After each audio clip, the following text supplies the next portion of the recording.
Welcome back to another episode of Home Court Health.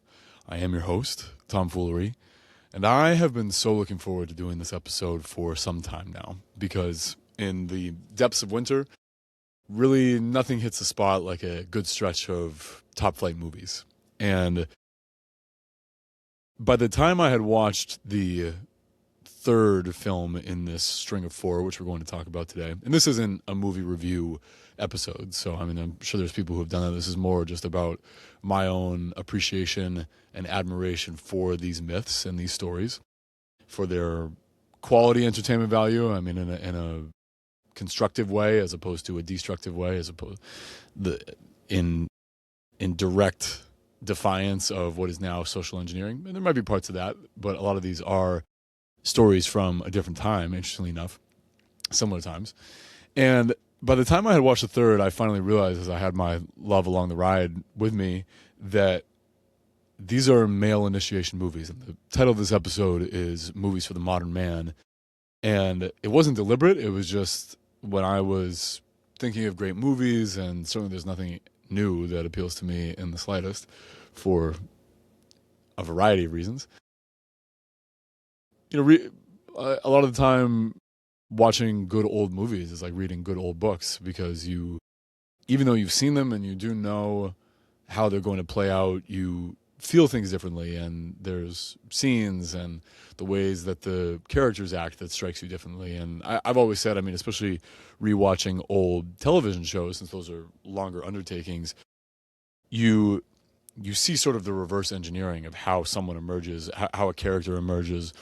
And I find that captures my attention and interest more than how a plot evolves, because I'm not really in the I'm not in the position as a viewer and as someone who enjoys being entertained to be surprised or duped or awed. It's more, is there a coherence?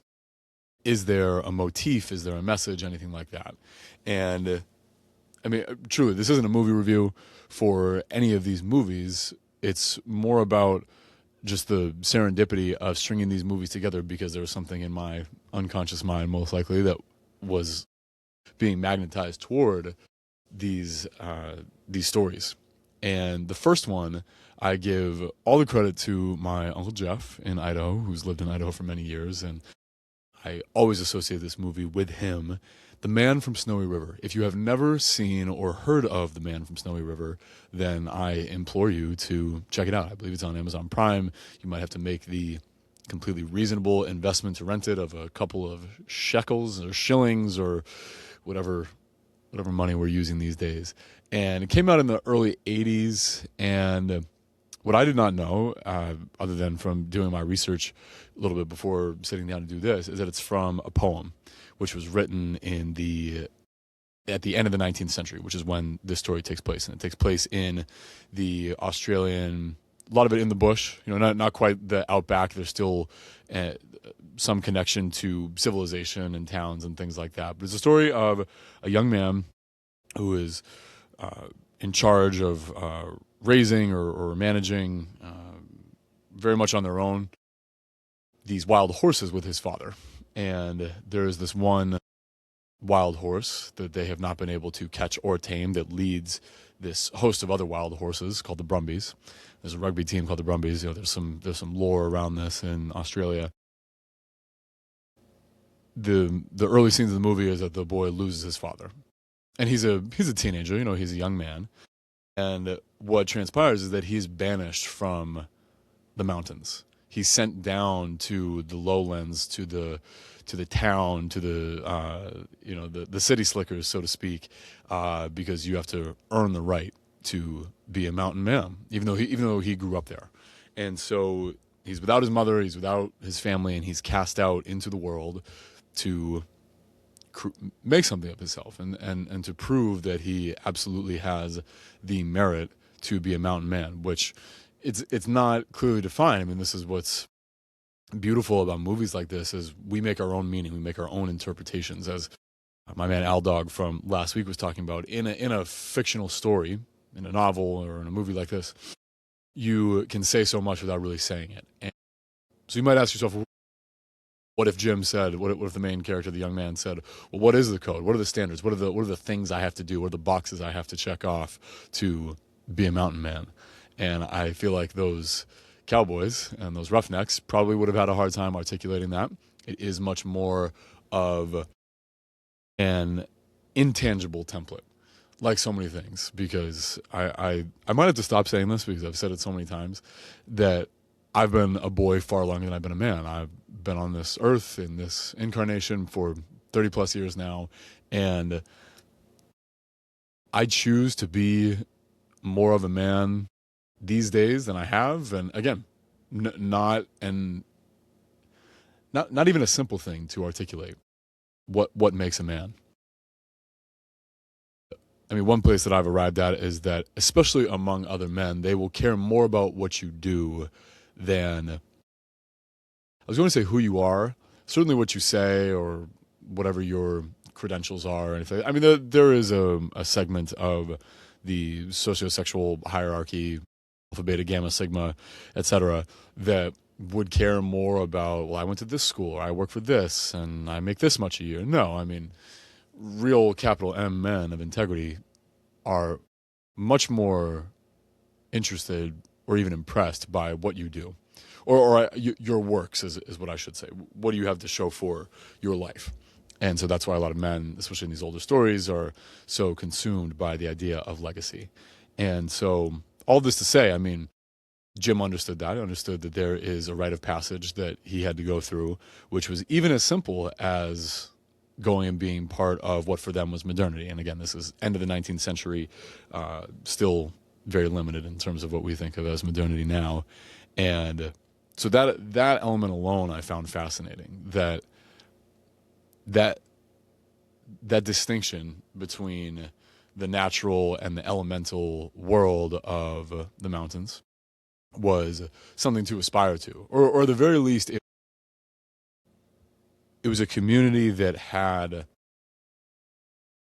as I've said, almost a border between what they knew mattered in life.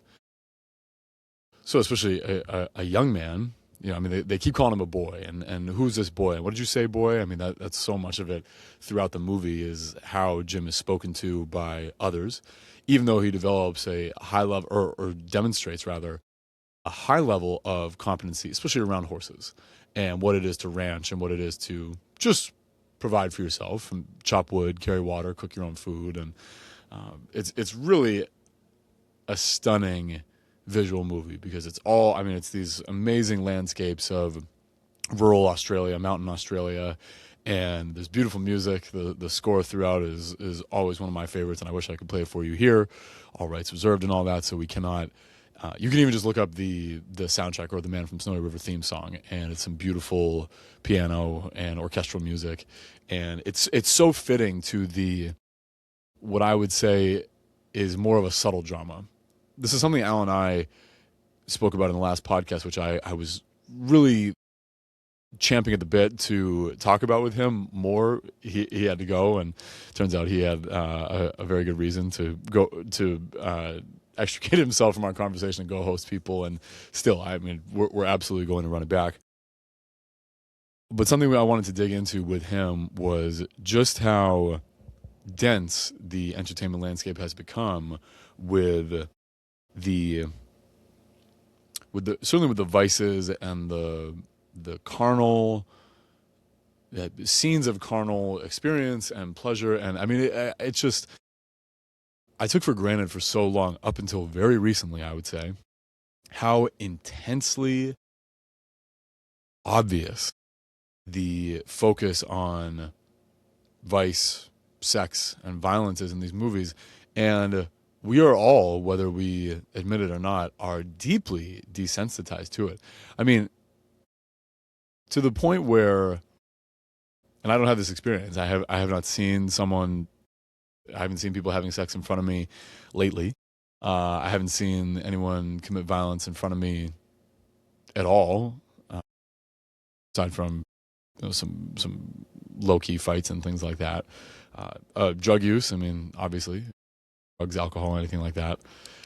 even still, to see it in such intense form, like one of the things, it wasn't from any of these movies that I'm going to speak about. I don't think. No, the one sex scene in Legends of the Fall, which we're going to talk about, is much more akin to lovemaking.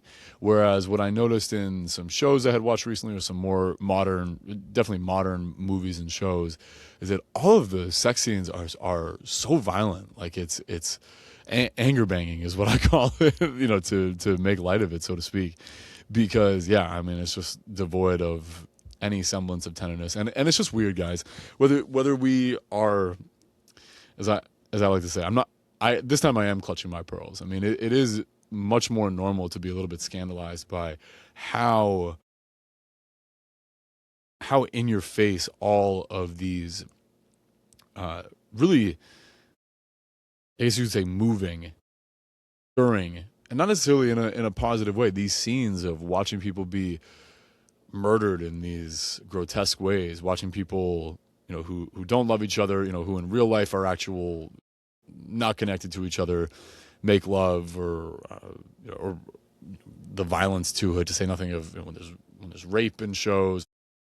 Game of Thrones, one of the most popular, excuse me, shows, which I've spoken about and written about before.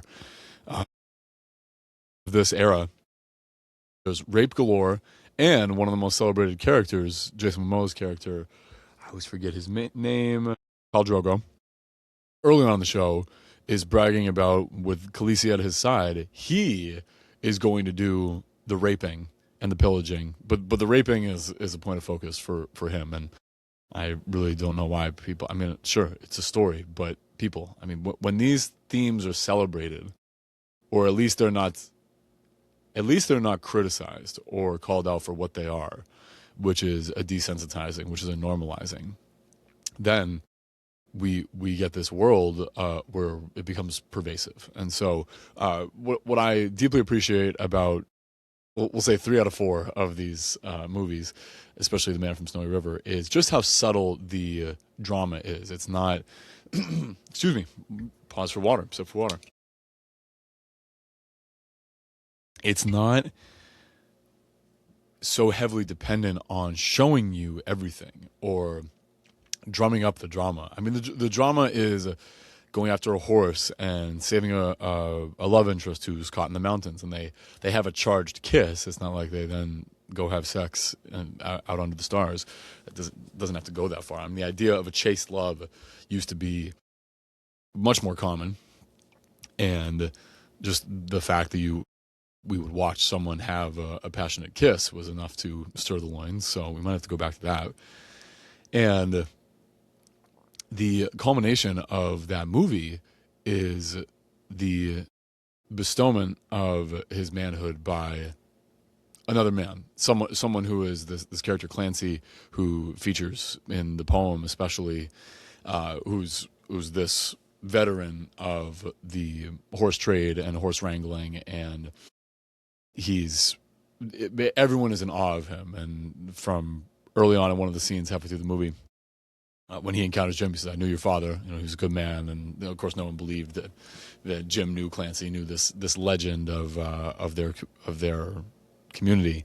And the final one of the final scenes is when the father of the young man's love interest, who doesn't want him with his daughter because he's just a bushman, and he's or just a mountain boy, and he's not as refined, and this man and his family are very wealthy, built his wealth out in that part of Australia. He calls him a boy again, and Clancy the cowboy says he's a man, the man from Snowy River. And for me, that was,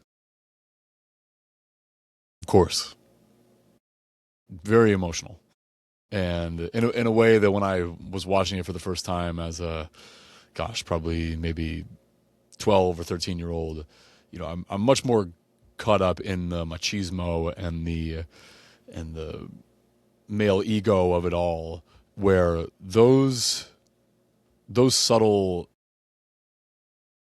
it's a culmination of the movie. So okay, fine, it's not that subtle. The meaning of something like that is that you have another man call you a man is profound.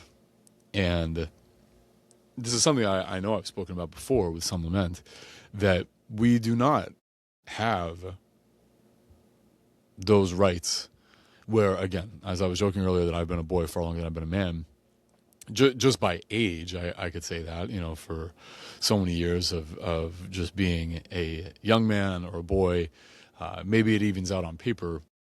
But how do you know when you're a man? And there's a physical element to this, which I've spoken about with women, is that when you have your first menstrual cycle, that is a signal of womanhood, that you are then prepared for what is the seminal journey of womanhood. Men don't have that.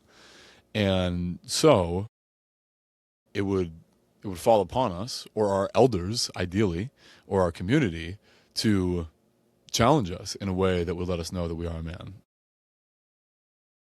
I mean, I would say that marriage and fatherhood are elements to that. It still does not guarantee your manhood and your status, because by and large, just by the not as victims, just as factors of the environment, as symptoms of the environment of this modern world, most of us, and so I say us, are children in adult bodies. Meaning the emotional regulation, the self-awareness, the commitment to service of others, strength, of courage, for men and women. I mean, they have different expressions, but the themes and the character is still the same. We are not really called, by and large, to prove that those are values that we cherish. And I think that's why we suffer, especially for the men. As much as people are talking about, men need help, and men have been derided and denounced for so long because of toxic masculinity. Well, we absolutely need to prove it as well, because we can't just expect women or anyone to say, "Well, you're the man, therefore you're in charge." You do have to earn it. I believe, and that's where I'm very hard on myself, is when I feel like I'm not earning it, when I feel boyish. Anything less than taking full responsibility, accountability, pursuing my edge, then I feel undeserving. I don't feel like I've earned it. And so that can be obviously corrosive to confidence and to skill building and anything like that, because you just say, okay, well, when have I earned it? That said, part of it is just my life to do a lot of things on my own and be a little bit more isolated for a time, especially in these last couple of years where I haven't had or sought the feedback to have someone challenge me and then have standards where we agree that this is what a man looks like, or this is what an elite coach looks like, or anything like that. And so I think that's why, whether I knew it or not from this movie, when I just hit play, that I knew about how beautiful it was, and I knew, of course, I remembered the story, but there was something about it that said I would like to revisit what this story means. And again, for the finale, the climax, to be the recognition of this boy is now a man, because he's done the things that he said he was going to do. He's absolutely demonstrated his character and his morality, his sense of right and wrong, and stands by that, and isn't trying to, one of the things is he doesn't take more than he's been promised or feels like he's earned. Even though there was a reward of money, he said, that's not why I did it. How many of us can say that? How many of us can say that some of the things that we do that truly reveal who we are, did we do it for the money? And that is one of the most potent and powerful addictions and idols that we have now, is because people will just say, and I've been in this place for sure, of I'm doing this job for the money. All of the sacrifice of what I think to be right, or what I think is good or true and beautiful in myself, to say nothing of what is my heart's desire, what is the real expression. Am I even able to make time for my soul's path? No, I do all this for the money so I can feed my family. It does sound admirable and noble, and yet it still establishes that money is the idol, money is the standard, and that really is the time that we're in. Where did you you know did you make this strategic move to make more money?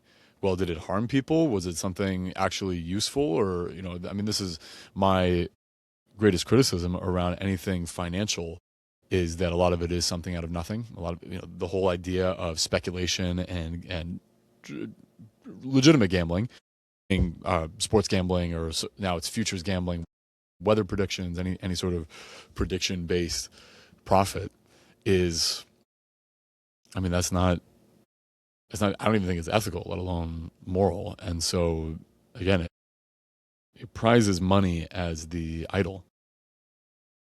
I've been long disabused of a man who, thinking that a man or a great man is just one with a lot of money. I mean, I still hear people talk about Elon and Bezos and Larry Ellison or whomever as for so long. I mean, people were like, yeah, read a Bill Gates book, read a Warren Buffett book, about how to make money, and a lot of it is stealing and gambling and leveraging already highly powerful relationships and connections, and none of it is real wealth building, none of it is health building, none of it is community building. So we've lost the plot on that one, to be sure. And speaking of plot, I am still dancing around some of the plot elements in these movies because especially if you haven't seen them, it's so worth it to go except for the climax that I just spoiled, of course. No spoiler alerts from now on. We'll just let it fly.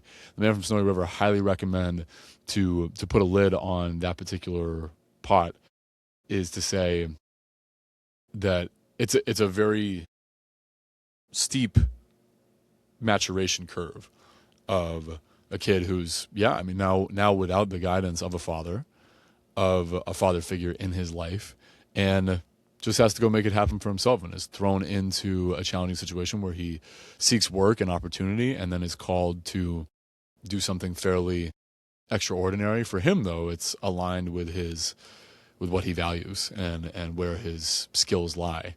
And I mean, the love interest can complicate things, and he is challenged on who he is, and still, he's able to stick to his guns, to really be solid.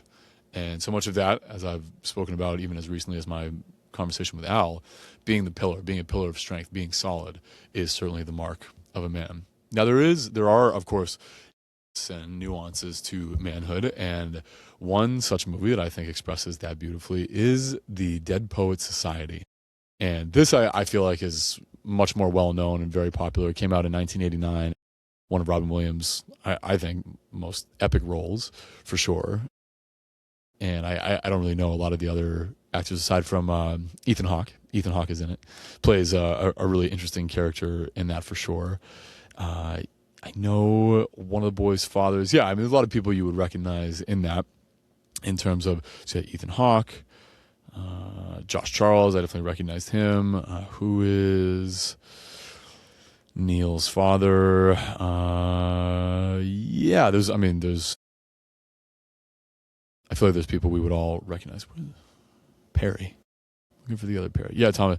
Kurtwood Smith, also known as the father in That 70s Show. If you remember him from that. Red Foreman is who he is in That 70s Show, but he plays one of the main boys' fathers. So, Dead Poet Society, I mean, I feel like this is classic, truly classic male initiation movie, because it's and coming of age is another name for it, because it's high school young men at a prep school, ostensibly New England prep school, although I think it's filmed in New Jersey. Another gorgeous setting and filming work done for the movie, and they get this renegade teacher who is only renegade insofar as that he encourages them to tune into their chi and their creative life force, to a little bit more of eros as opposed to the logos for them, a little bit more of the creative instinct, and through poetry and through, I mean, one of the most memorable scenes is when they're, it's for their English class focusing on poetry for a time, and he has them rip out the introductory pages of their textbook, because in the first page, the author of this textbook starts talking about a formula for what makes good poetry, and x-axis and y-axis and where they intersect. I mean, it's one of the great one of the great explanations he gives is that there's no way to formulate what makes a beautiful poem or a beautiful picture, song, etc. Especially when you're creating it, when you're the one creating it, you're not saying, well, does this have, the right rhyme? How can I quantify the right number of words and the correct rhythm and the optimal imagery? No, I mean, it's pure feel, it's pure flow. And of course, this is anathema to so many of these boys who are on this I mean, you could say trajectory. It's more of a tram line to be engineer, doctor, lawyer, Wall Street broker. Not to say that for those sciences, because I think especially even in something like medicine, I'm going to give the benefit of the doubt to the medical practice that there is an art to it. I mean, that's what's said about so much of these things, is that there is an art form to how you would practice law and manage people's finances, and even in engineering. I mean, engineering, yes, there are physical laws that cannot be violated, and also there can be a beauty in engineering. As long as we are structurally sound, there are things that we can do to make things gorgeous and timeless and beautiful. Less so now if you look around. And even still. So all that being said, these boys are expected to use their privilege, I would say, going to a prep school, aligning themselves with Ivy League potential, to then go be successful in the range of money. Will they be able to make a good living? Will they be able to be viewed as successful by their parents and by their families and by their communities? And this, so I think they were celebrating 100 years or something like that in the story. I was just looking this up, but I remember it takes place in 1959 is when, this doesn't give the timeline of the school. I think it's something like that. It's either 100 years or 50. I feel like it's 100 years is to make the significance of that time even more. Welton Academy, an elite boarding school. So it's 1959. So I mean, it's the 50s. Like it's post-World War. It really is, the generation that set up the boomers, that created so much of the aftermath and the symptomatic environment that we all have now, and it's played out there in a very somewhat predictable way in terms of the domineering parents and the domineering and all male boarding school. So the oppressive feeling that the leadership and the faculty are the men and the students are the boys, and that there is a cavern between them.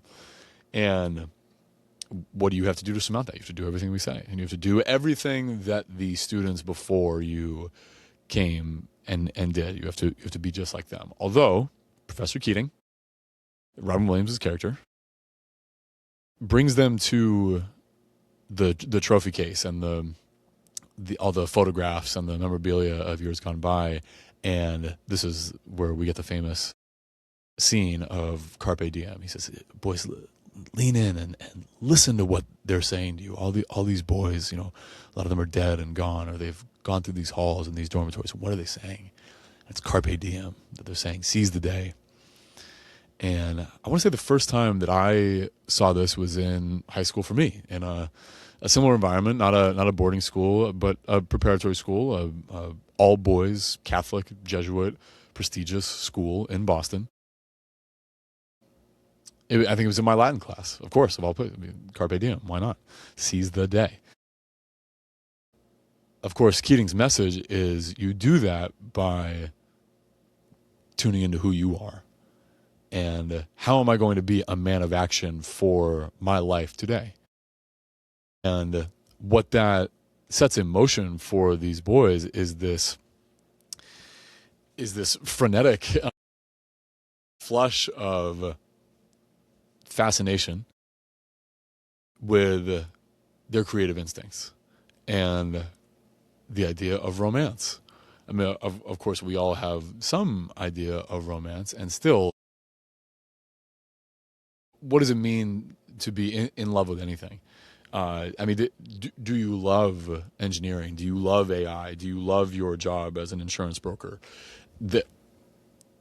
A labor of love is sustainable because it can still be a labor, it can still be challenging, and there can still be a burden that you have willingly accepted, and still that's sustainable. I love this. I'm going to keep doing it. I'm going to keep sweating for it and pushing for it and grinding and taking my licks, and you go for that. People get burned out by labors that are just labors where we feel enslaved. And a lot of it is enslavement to debt or to dollars or to prestige, to other people's expectations. I mean, those are very, very heavy burdens. And when we can unburden ourselves of those obligations that were foisted upon us or that we unwillingly embrace, then we can really be liberated. And that's what these boys find, is that the more that they embrace the innate interest in creative in creation, especially through use of language. When Keating, Robin Williams' character, tells them that they're going to have to write their own poetry and say it in front of the class, one of the more introverted, painfully introverted and very resistant boys in the class, which is Ethan Hawke's character, Keating calls him out like any good coach, any good teacher, any good guide would do, and says, you're the one who's going to come up here. And he actually, the boy had started writing poetry and then had just said, I'm not doing anything, like, you can fail me. I would rather fail than get up and do this. And isn't that interesting that a boy, thinking about just grades, thinks the failure would be, I don't know if you really appreciate the failure of not doing something and I'll just take an F. That would be easier than me going up and reciting this poetry and having people laugh at me. And yet it turns into this transformative experience for him where Keating just, has him close his eyes and just say whatever gibberish is on his mind or in his heart, and it turns into this darkly beautiful recitation of something that is uniquely him. And this is my chance to remind myself and reminisce about one of the things that has really stuck with me since my conversation with Al last week, which is that the more that we listen to other people, the less we hear our own voice. And still, for as much as I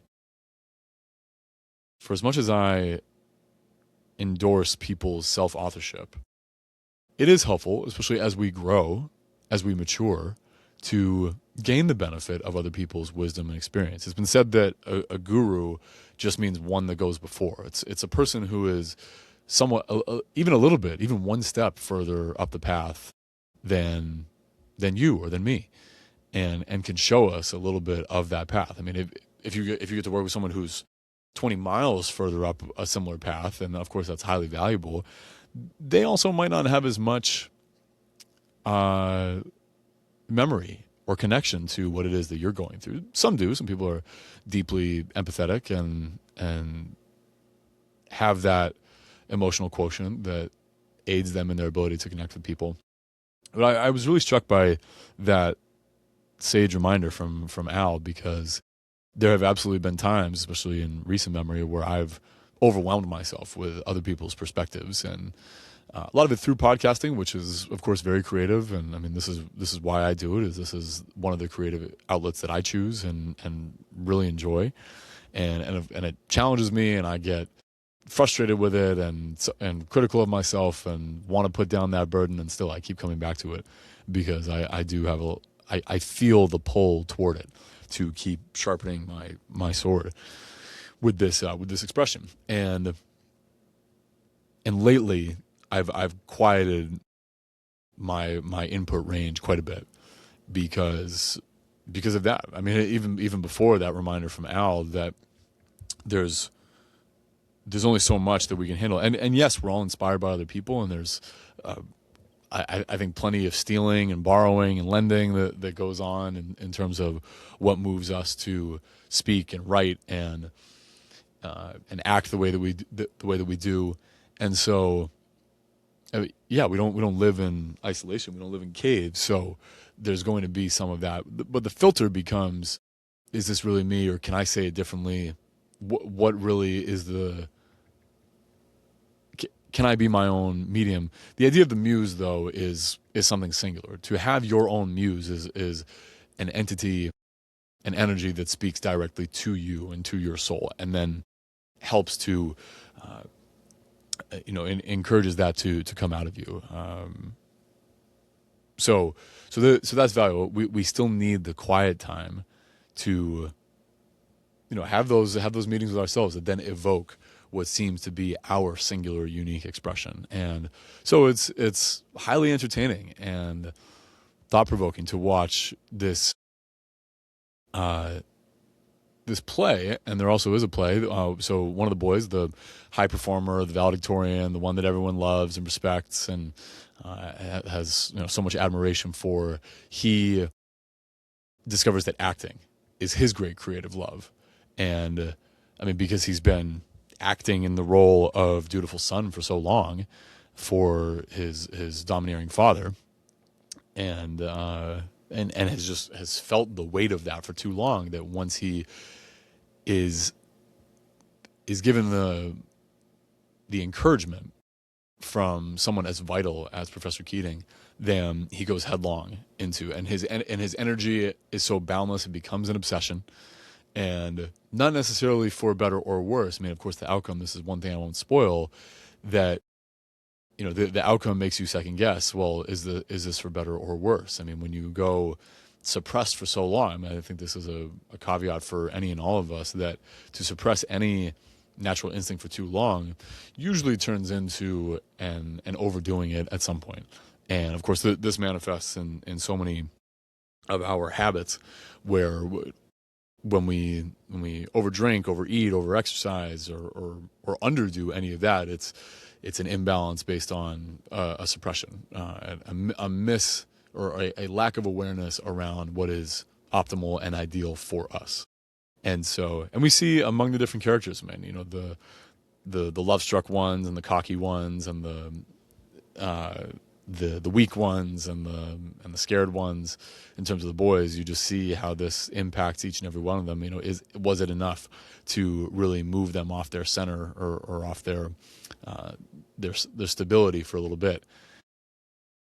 I mean, that really is the benefit. There's so many great quotes. I mean, maybe I can pull some up for all of our benefits, because one of the ones that I love, and this is simply done as they go out to kick the football around.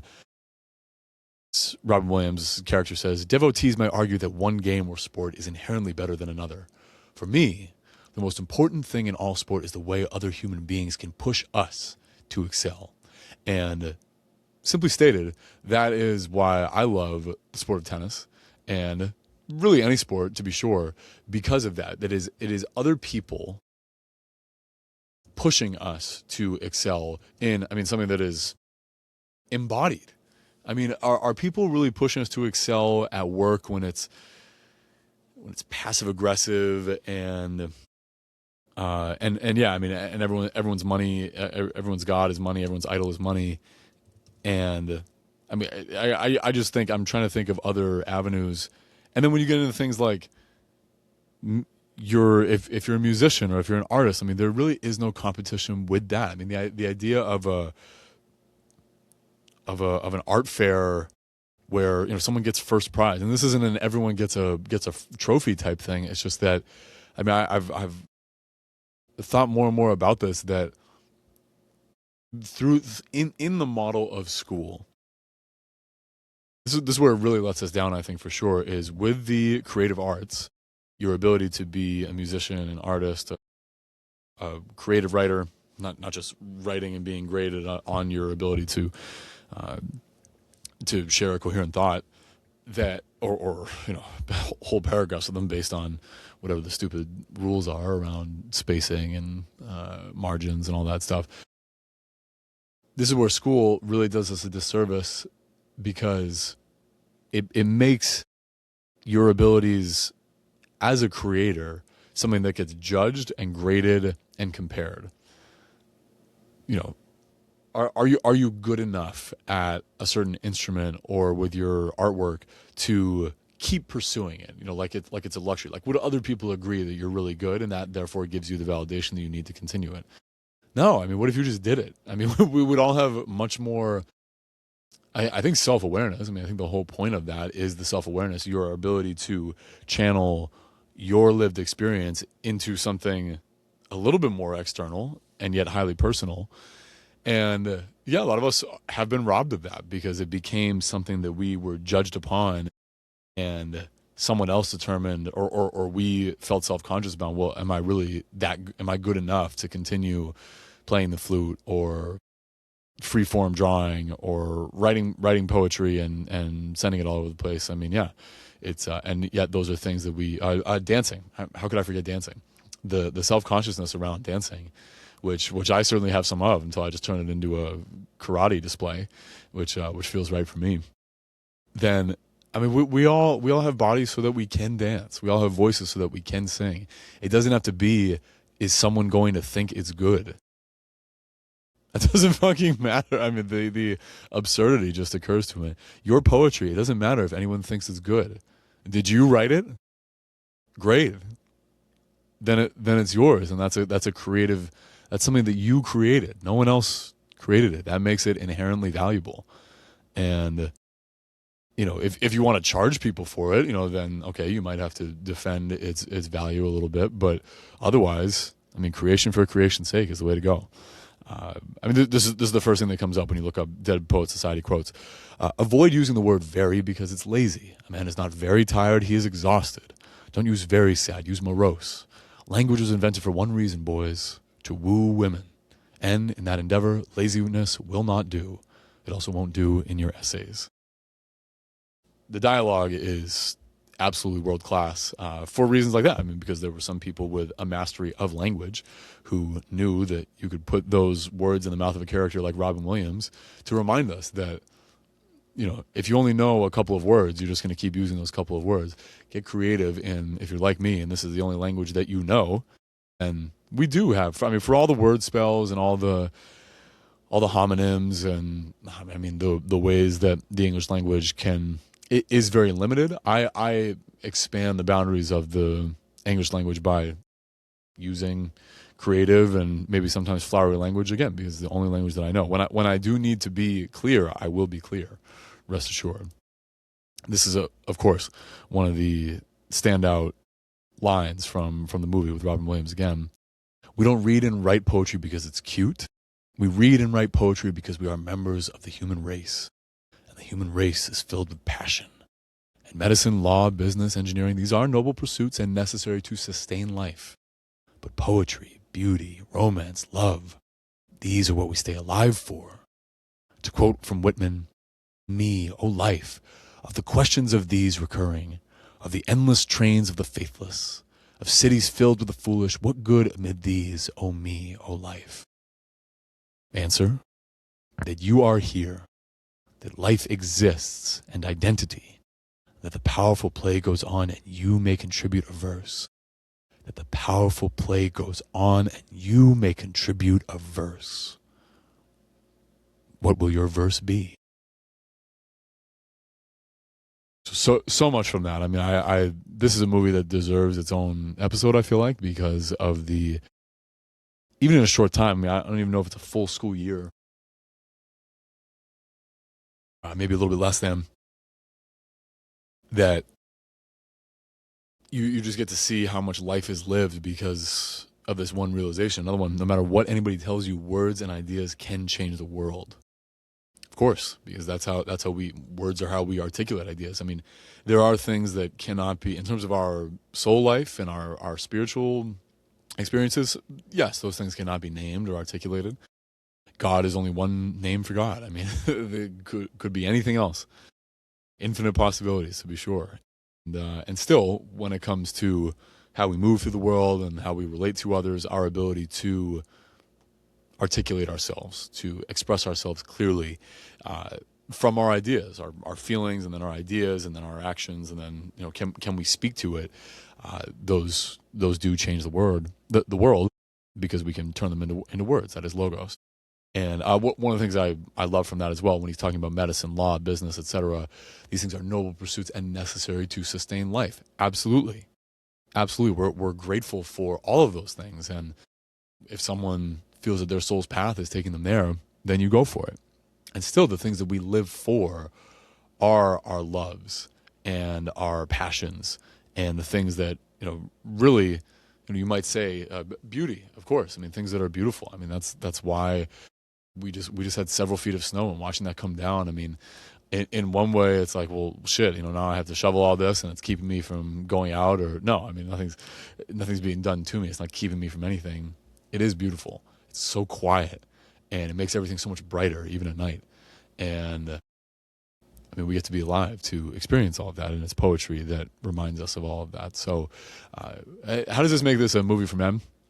Especially to reconnect to our creative impulse and to be unafraid to do that in whatever way that we see fit, to choose your medium or media through which we like to do that. I mean, I love to write. Of course, I love to podcast. I love reading poetry and writing my own. There's so much. I dance more. I mean, so much of what I do now when I'm in the gym is to basically be a better dancer, to be balletic on the tennis court, like my favorite player of all time, Roger Federer, and so many others. I mean, all the great athletes. What's common among them is their ability to move so well and in such a balanced manner. Yeah, that's more what movement is to me. It's not about weight that I can put up or throw around or how I look. It's how I move and feel, and that's directly related to my ability to then express myself. This might be a little bit out of left field to say that this movie, which came out in 1992, is a musical, which I have so much love for. Newsies, starring Christian Bale. If you don't know that Christian Bale is a fucking triple threat, then I feel sorry for you, and you should go watch Newsies at your earliest convenience. So triple threat meaning he can sing, act, and dance. And maybe quadruple threat because he can do an American New York accent, which is by no means easy to do, especially for this time period when I feel like, so 1899 is when this movie takes place. And the opening scene is he lives with other newspaper hawkers, newsies, the young boys of New York City who sell newspapers for a penny a penny for a newspaper. And so, right there at the similar time period to The Man from Snowy River, they're all teenagers and adolescents, and they're, he's ostensibly an orphan. A lot of orphans in there are just miscreants, ne'er-do-wells, vagabonds, who all live in this home where, their room and board is provided for, and then they are basically wage slaves to go sell the New York World in the Manhattan streets. The New York World, for those of you who don't know, was published by Joseph Pulitzer. And I think it came into circulation in 1860. And before that, Pulitzer was, I think he started out on the West Coast. No, I'm thinking of Hearst. William Randolph Hearst. Joseph Pulitzer was more, I don't know a lot about his history. I just know that New York World was one of the first major publications and first, media pillars of how we now, and of course it was called the World, the New York World. And so there's a historical element to this as well, because actually I can't say.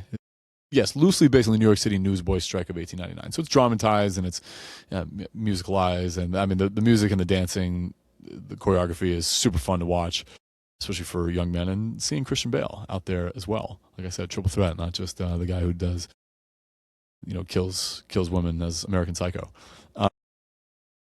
So you get this. Of course, it's a musical, so it's very fantastic in a lot of ways. What you get is young men banding together for a cause, and you have the different boroughs and the different sects of boys in the trades or other newsies who sell the papers all over the city. And when it comes to a strike, I mean, this is at the time when one of the things that you see is that there was a rail worker strike where, you see policemen battering them, and you see, and it's talked about in the newspaper. What an awful thing is that people are going on strike. And there's clips of Pulitzer, who's played by William Duvall, who's in The Man from Snowy River as well. Interestingly enough, I believe. Yes, I have that right. Oh no, he's in Legends of the Fall. Sorry. I think it doesn't matter for now. Anyway, of Pulitzer, obviously, the titan of capitalism, talking about what an awful thing these unions are and how dare they go on strike. Of course, he has a lot to say and a lot to respond to when the newsies go on strike, because there's, he gets scabbers, he gets people to come in and fill their jobs. Even gets the police involved to stomp out any riots, or they weren't even riots; they were just protests and things like that. So you do get this arc of activism, which is kind of interesting, and it's initiated by young people. But it's at least from the jump, it's really all young men, and you get a charismatic leader. You get his friend, who is much more of the logos, much more of the logistical guy. Who he kind of leans on, but you do need someone with charisma and a certain je ne sais quoi to lead the day, and actually seize the day. Carpe diem is another theme in that movie as well. Interestingly enough, where they feel like there's a better life, and you got to stand up for your rights, and you got to arise and seize the day is one of the songs. And I just got a kick. I think this is. I think I'm going in order here of the sequence in which we watch them. And especially with that, you don't get to see a lot of. There's a lot of kitschy and cute movies like The Goonies and The Sandlot and things like that of young men. This was actually, he was going up against someone of real force and control in the world. This was a true social engineer. Was these young men, boys, going up against Joseph Pulitzer, who was controlling or greatly influencing presidential elections as well as state elections and Senate elections, and like I said, controlling one of the key levers of social engineering with his newspaper. And as it turns out, has to at least listen to the demands of the people who are actually making it happen, the people who he depends on to distribute his newspaper. And he was cutting costs just to just to make a little bit more money. They do the calculation. It's maybe 12% in his savings to a man of stunning wealth. William Randolph Hearst was the other newspaper titan at the time, and I've been to Hearst Castle out in I forget where that is in Southern California. I know it's kind of close to San Luis Obispo, so it's really Southern California. Don't even think they have. Anyway, but Hearst Castle, took 30 years to build or something crazy like that, and it's basically just like any chance. It's a castle is an understatement. It's 14 acres at least, maybe more, comes to mind. It's just wild. Just look up Hearst Castle. But yeah, so they were men of real. They weren't quite Carnegies and Rockefellers and things like that, but chums of theirs, to be sure, because that's who you rub elbows with. And so one of the reasons I love this as an initiation for men is you get the bond, you get men. Would it have been different if it were young women? I don't know. I can't say for sure. Like I said, I know there's a historical component to this. What I'm really pointing to is when you get the band of brothers together, that is the force that really creates change in this world, is the dynamic masculine force that does have a lot to do with strength and resilience and the brothership, the togethership. The male bond is, that's the warrior class. That is our warrior archetype, and there is some of that in here, to be sure. And what it turns into is a success.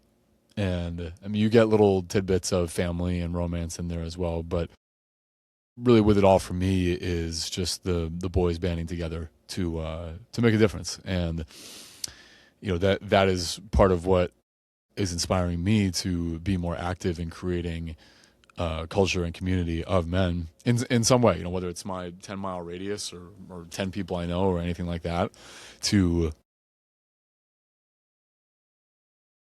to to support each other in whatever fights we're in, whatever challenges we have, and also to have standards as well. And then when, I won't say if, whenever it turns into we have a mission, whether that mission is just changing the experience of our families or our communities, or just making a shift, or if we are really tasked with creating some sort of change for freedom and for our God-given rights, then you'll need men on your side. Not necessarily to take up arms, but just to be together, because we're not easily dismissed. So, and this is not unique to men. I'm just saying this is the force that we need more of in this world. I believe. I mean, as an antidote to what we know as toxic masculinity, and also just weak masculinity that is being pushed around, that is being told that you can't defend and protect and provide. We're due for an antidote for that. Speaking of toxic masculinity, we do get a fair share of that in this fourth movie finale, which is The Legends of the Fall. If you have not seen Legends of the Fall, Brad Pitt and Anthony Hopkins, you're hard-pressed to find a more dynamic duo, especially as father-son. Aidan Quinn as well is also in there, who you might recognize. But the story of the Ludlow family, yes, the Ludlows, and Anthony Hopkins as the patriarch, 3 younger sons. A woman comes into the mix who is marrying the younger son, and it's right at the doorstep of World War I. And one of the brothers the one who's betrothed to this woman, goes to World War I, even though he's not really the warrior type. He's much more of the lover, and he is very, very boyish, to be sure, but an activist and bleeding heart type kid. And when he comes back from Harvard with his fiance, and then decides, because of the injustice going on in the world and what the Germans are doing, that he decides to join the military. And so his older brothers, big brothers, are inclined to go with him. That was one of the beautiful elements of this movie, especially the father saying, well, if he's stupid enough to go, you two are going to go and protect him. And that sort of fraternal, again, this dovetails nicely with what I was just talking about, that allegiance to brotherhood, which I don't have full-blooded brothers. I have a half brother, and he's almost 2 decades older than me. So and we didn't grow up together. So, but these are things I feel among my chosen family is, would you go to war just to protect a brother? Even though that's hardly a reason to go to war, but would you put your life on the line for your blood brother, to say nothing of a chosen brother? These are significant life questions that we may be tasked with asking ourselves. But sadly, the younger brother dies, and then the 2 remaining brothers are pitted somewhat against each other over their love for his fiance, for this woman who has impacted their lives. And that really is the maelstrom that they find themselves in, and it's at the crux of this movie. And it's not to say that, again, these are archetypes where it's not that we're all going to find ourselves loving the same woman. I think the way that it plays out is that, of course, the brothers are challenged to choose. And there's so much in there about what does it mean to be a good man? What does it mean to be a husband and a lover? How do you balance that if it means you can't be a good and loyal brother, son? These are all the masculine themes of the roles that we play, not who we are. It's not that I am, as I've said before, I am a man, period. And then anything else that comes after that are roles, and roles that I play, that I accept, responsibilities that I choose to be: husband, brother, son, friend, coach, etc. And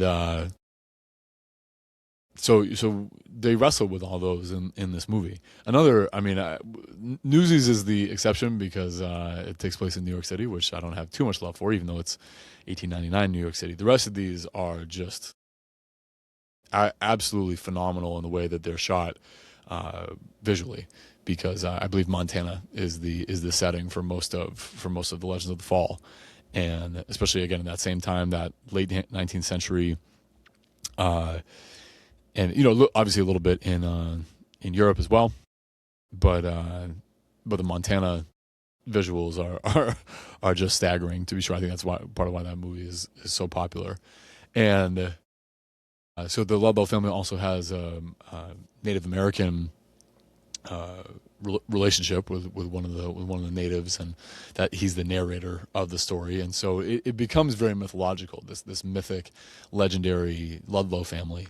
And I mean, I was shocked this time around. Might have been only the second time I've seen it. I mean, I think I've seen Dead Poet Society twice. Newsies I've seen a couple of times because I do love musicals, and Man from Snowy River I've probably seen a couple of times as well, several times.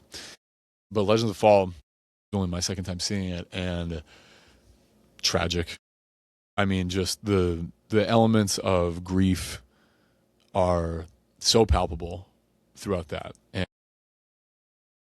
And I mean, a lot of them are by themselves. I mean, the Brad Pitt's character is reckless and violent, and you watch him spiral into despair, and the violence that he brings into his life just by his own violent nature is. I mean, these are lessons as well. I mean, he's that alpha. When we think of alpha, everybody captures everyone's attention when he walks in the room.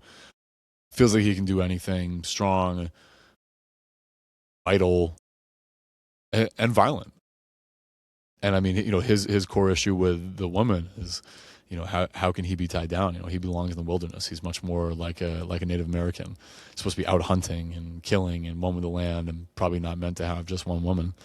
And then his brother is much more of the beta type. Still very, very capable, and becomes a politician, and starts to get into that crowd of influence, and look how much money I have, and look what I've been able to build, and look at me, and what about me? I'm the special boy, and solid in a lot of ways in terms of his ability to provide, but not quite an alpha, just on paper, and bitter and resentful, and feels like there's really never quite enough in his life. And I mean, you can get that at all ends of the spectrum. So you have these very dynamic archetypes in there. Anthony Hopkins does a great job as the father. I mean, one of the things that I love, the two stances I take, two stances he takes that I love are anti-war, anti-government, and they're entwined because he fought in the Indian Wars, and he says, I know what wars are, and I don't want my family being a part of another one. And then when his oldest son tells him he's going to be a politician, he's basically disgusted because he doesn't really see it as something that is service. It's about self-aggrandizement. It's about especially the people around him, the parasites. How are they going to profit from having a man in the Senate? So I mean, there's a tragedy to it. I mean, the way it comes together is tragically beautiful in a way, because it does strengthen the ties that bind. It does strengthen the idea that our brotherhood, our connection as men, is deeply resilient. Can it last through the love cycle of a woman? And again, we're talking about brothers here in these stories who are related. I think I've spoken about before in terms of on the Sharpen Your Words podcast, that we don't always have the clearest message, let alone how the message is then understood when we hear things like blood is thicker than water, because what that's really in reference to is the blood of the covenant is thicker than the water of the womb, meaning that, or at least as I interpret it, the blood of the covenant, our agreement with God, our agreement with Great Spirit and the universe is what, that is what courses through our blood. So our connection to that which is timeless goes beyond whatever womb that our soul incarnates in. So, and yet that saying, as we know, is known to have an inverse meaning, where it's all about, you owe your family more than you owe anyone else, or your obligations are there. So, but what we see through are just so many different in this particular movie, we see so many different displays of masculine archetypes of warrior, lover. We get a little bit of magician with the relationship with the Native American tribes and how they're able to commune with the land. A little bit of king, I think just with Captain Ludlow, the senior, and then, how the boys are very princely and seeking their kingship as well. And, but yeah, I mean, there's of course there's violence, there's passion, there's war, borderline betrayal. I was just watching the Princess Bride the other day, and I love when the little boy asks, "Are there sports?" And the grandfather says, "Are you kidding? Fighting, fencing, torture, romance." I mean, it's very much akin to that. And the Princess Bride is an epic movie too. And yeah, I mean, I think it's of course I'm watching this now, like I said, after 30 plus years on this earth, and doing so much more exploration of what it means to be a man, that I can enjoy these stories and not think, well, I want to be like that guy. I mean, that's how we are as boys when we watch a lot of these movies. Is, well, who do I want to be like? Not, what is this myth that's playing out, and what are the elements that I might admire and respect and reflect in a way, and then what are the weaknesses that I can be aware of or that I can look for in myself and build up, and not make them such liabilities for myself, because that's really what stories do. Is I think we can know what is real strength, not force. The King Arthur myth is one thing that comes to mind, because the one of the core motifs of that is being explored in whatever version that we get of the Arthur legend is might versus right. There's a shift with the kingship of Arthur into what is right, and so having the round table, having the balance of men around you who prize and cherish morality above everything else, not just because we have swords and armor can we go rape, pillage, and steal. Because, I mean, especially in that time, if you had armor, you were basically indestructible, to say nothing of if you had a sword and a horse and all of that. It wasn't about money. It was about, these things that you can really take advantage of other people. And, I mean, Arthur, at least in the way that it's told, is, gets away from might in terms of, or in order to establish a rulership of right. How do you then earn the kingship? Is it just because you can kill the most people or threaten the most people, scare the most people, or are you able to be good and just? And Arthur has his weaknesses too, in whatever version we get of that story. I mean, one of my favorites is The Mists of Avalon, even though that's told almost exclusively from the perspective of the women of that story. It's brilliant and entertaining and enthralling. And maybe that's why I went full tilt back into some male initiation movies, because, yeah, even with something like Legends of the Fall, which is fantastic and dramatic in so many ways, the subtle messages of, well, what is our nature as men? I mean, how violent and corruptible and disloyal and selfish are we? And then can we make amends? And a lot of that movie is about, the path to reconnection and healing. And this is actually a final bookmark that I'll leave with. Speaking of male initiation stories, Lord of the Rings, and that's just an initiation personified anyway for so many of those characters. In reading the book, one thing that you do not appreciate or even know about in watching the movies is that Aragorn, one of the elements of his story is that of the healer king, is that he possesses this ability, innate and learned, to be an actual healer. I mean, he heals some of his mates and some of the people in the story as the final battles come to fruition, and also his ability to heal the land and heal the time by unifying people.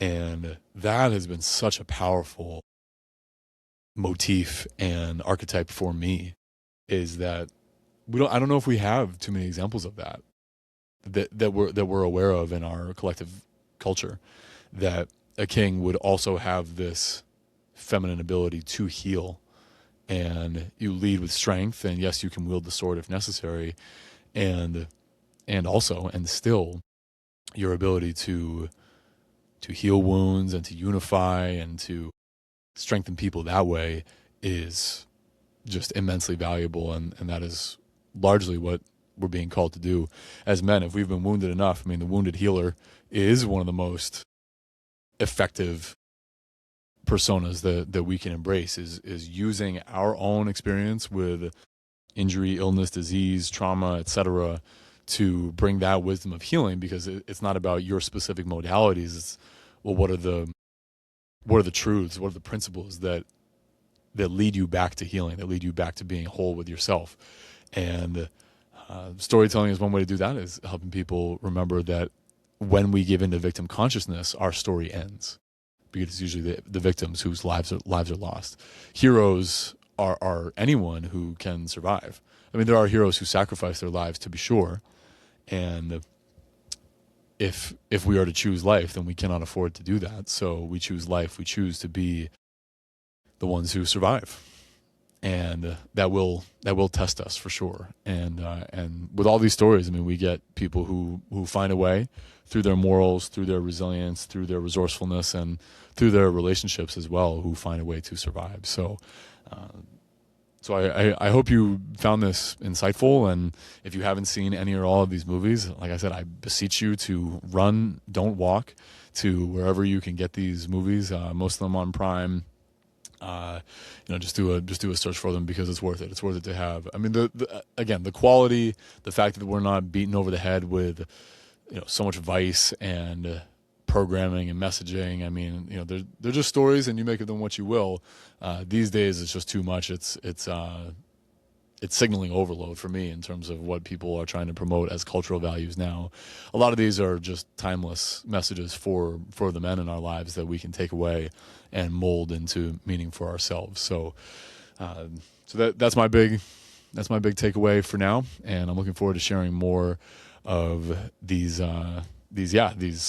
stories with you, and anything I can do to synthesize and share and circulate the things that enlighten me in a constructive way through entertainment, I'm ready, willing, and able to do. So thank you as always for your energy and your attention. And I ask that you share this podcast with anyone who you think would enjoy it, or just, hey, here are 4 good movies. I mean, you don't even have to share the podcast. If you don't want to, just say, hey, here are 4 good movies that you would enjoy and are worth your time and attention, that to help you, to move you to feel something or feel a little bit differently about the way that we all relate to stories. So for now, I'm Tom Foolery signing off, and I'm looking forward to being with you again soon, and use this winter time to go within and restore and nourish yourself as needed, and make some discoveries as the year of the snake comes to an end. And I'll have so much more to share about my own story of shedding my skin on the next episode.